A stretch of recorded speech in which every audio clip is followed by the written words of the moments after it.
Good afternoon, everyone. So in today's video, we are having a conversation with a legend.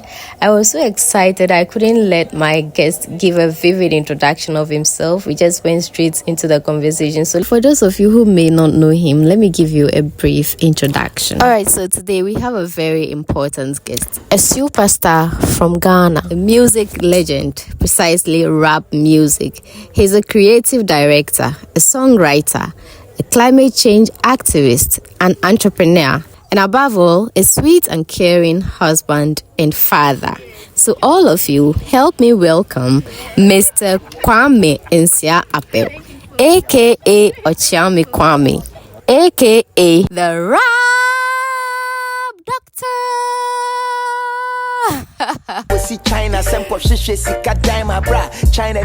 Yeah, so you have been in the music industry for so long and you have done so much by promoting our culture most of the times in your music videos. I see that you do a lot of promotion of African culture. What inspires that? Yeah, African. I'm an African at core. Okay. So whenever I am portraying any art form, be it the philosophy behind the songwriting or the selection of the sonic experience or the visuals to accompany the sonic experience, it is always African because I produce and project from the ethos of my motherland, so it is not as though I do it intentionally. That is when I close my eyes and I decide to create an art form, it is always very African because I'm creating from within the source. Okay. Yes. Great. So you have been in the system for so long. So many people have come and gone. What can you say that is the key to your longevity? It's authenticity. Okay. And it's not just for brand building or for music or for business. I mean, if you're authentic in your life, that means you are honest to yourself. Mm-hmm. You are conscious about your powers and your limitations, and you are honest about your interaction with other people and the universe and within yourself. If you are like that, whatever you are expressing will be completely you, and therefore people who like it will like it a lot, and those who don't like it will not like it at all. Okay. So in that case, the few people who like you will force you onto others because they have experienced you at a certain angle that others don't experience you. So I think it's about authenticity, and branding or marketing always has one. Salute, how are you? It always has one enemy, and the enemy is time. Time. Yes. Okay.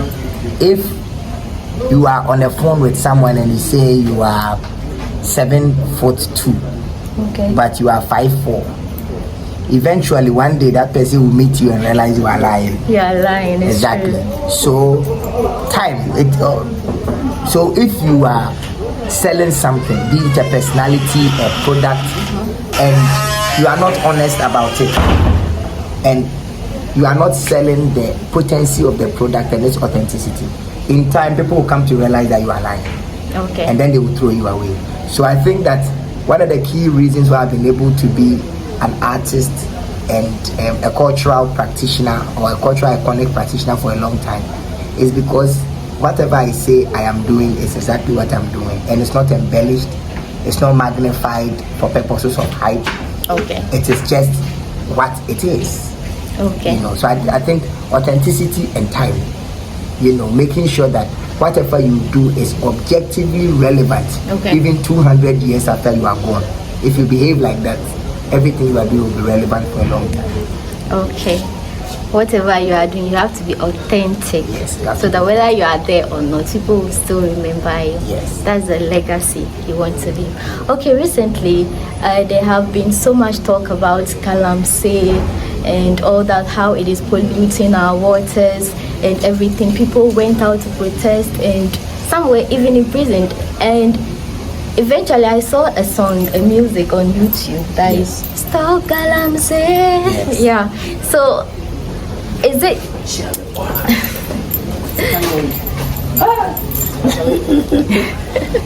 So what inspired it? Does it really affect you? Do you feel it, or you were just doing it for the crowd? No, not at all. You know, to do a song, even in the song, there's a part where I say, you might meet you in Grammy. Okay. You know, I can tell you that almost every Ghanaian has a relative, a friend, or someone who is doing galamsey, who is in galamsey. So the galamsey problem is not one that is remote, or it's not one that is too far from all of us. All of us are guilty of this galamsey thing. And as a climate change advocate and someone in policy development in climate change, it is really hypocritical for me to say I'm a climate change advocate and I care about people and I care about land, forest degradation, I care about the cutting down of trees and, you know, carbon sequestration. I'm using all these big words in international conferences. And in my backyard, the opposite of that is happening. And I keep quiet, you know. So I did it because I understand the science of the true effects of galamsey on the land, on health, on education, on society, on business, on long-term development of Ghana. And so with the voice that God has given me, with such a big following, it would have been hypocritical for me if I had kept quiet about galamsey. That's why I said something. I didn't say it for clout. I didn't say it to join the bandwagon. I said something because you meant it. Yes, because the galamsey problem will be solved by policy analysts, policymakers, academia, artists, photographers, social media influencers, politicians. All of us must come together in one accord and solve the problem. So that was my voice. Okay, thank you so much for taking part. I think your voice has created an impact, and people listening to your song on YouTube, it would encourage them to also take an action to prevent the destroying of our water bodies. Okay, so lastly, I just want to ask, like we have a lot of young ones, you know, dreaming big, hoping to make it in life, and most of them sometimes might feel like all hope is gone. What do you have to tell this kind of people? So the people who want to make it in life. No, it's a very good question. People who want to make it in life, what can I tell them? There's no one way. There's not a single one way to force it. Let me think. So we are talking about an advice for young people who want to make it. So there are so many ways. I mean, there's not a single way to make it. There's not a single way to make it. There are so many ways that you can use to make it. But I think if you are asking me how did I make it, first I found out what was my superpower, which was rap music and my ability to relate to people. These are my superpowers. And then I also found out that what do I like to do with the least resistance, which was music and poetry. And then I also asked the third question of what is that one thing that someone cannot pay me $2 billion not to do? No matter how much you pay me, I'll do this thing. Even if I'm unable to do it publicly, I'll do it in my head. And it was still rap music. Then I realized that that was my purpose. So I put a lot of education in understanding what it is, the theories behind it, honing my skills and becoming a competitive performer of that art. Then I started exchanging that art for money. I saved some of the money and then I invested my savings and only chopped off the income from the investment and not the savings and the investment. Then I saved a bit more so I could afford more production, I could afford more things, and then I have become a successful man. Wow. So this strategy of finding out what is my superpower is exactly how I deal with my wife. Okay. What is my superpower in my marriage? Okay. It is my ability to relate to her and my ability to be patient with her. And what is her superpower? She also brings it and we exchange it to create a home. That's why I have the type of home that some young people aspire to be like. Yes. So every single facet of your life, you find out what superpowers you have there and how much of it that you have specialized and honed and developed proficiency in, and exchange it for what you want. I think this is the simple trick in becoming a successful person. Okay.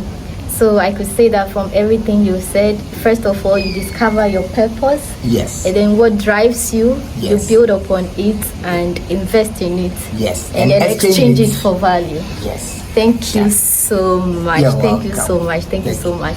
Yeah. Last one. Okay. So they just talk about travel and tours. Something. Can you say something about it for us? Okay. So one of the businesses that I invest in is a travel and tour company. Okay. It's called OK World Travel and Tours. So we specialize in travel abroad to work with a legitimate work permit. Okay. We also specialize in education. So if you are done your first degree, master's, PhD, and if you graduated with a first class, I remember when we were in uni, people used to say first class home here is not true. If you graduated with first class, you might even be able to get a scholarship and sponsorship beyond even the $32,000 that you are to pay if you are schooling in Europe. Okay. So we also do that. We also do a lot of events and tours inside Ghana and outside Ghana. Okay.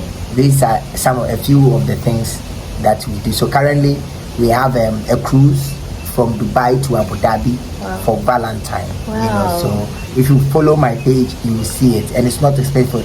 It's for $999. You get on a cruise, from Dubai to Abu Dhabi and come back to Ghana, minus tickets, taxes, and even this one is visa fee included. Okay. Yes. The $999 pay. Wow. Yes. Interesting. Yes. All right. Thank you so much for your time. You're welcome. I really appreciate it. Yeah, you're welcome. And you are very intelligent. Thank you. Okay. Thank you so much. Yeah. Thank you, sir, so much for making time out of your busy schedule to have a conversation with me. Your humbleness is a subject to study. Thank you. Free Ghana, I'm from a video, go see China, some China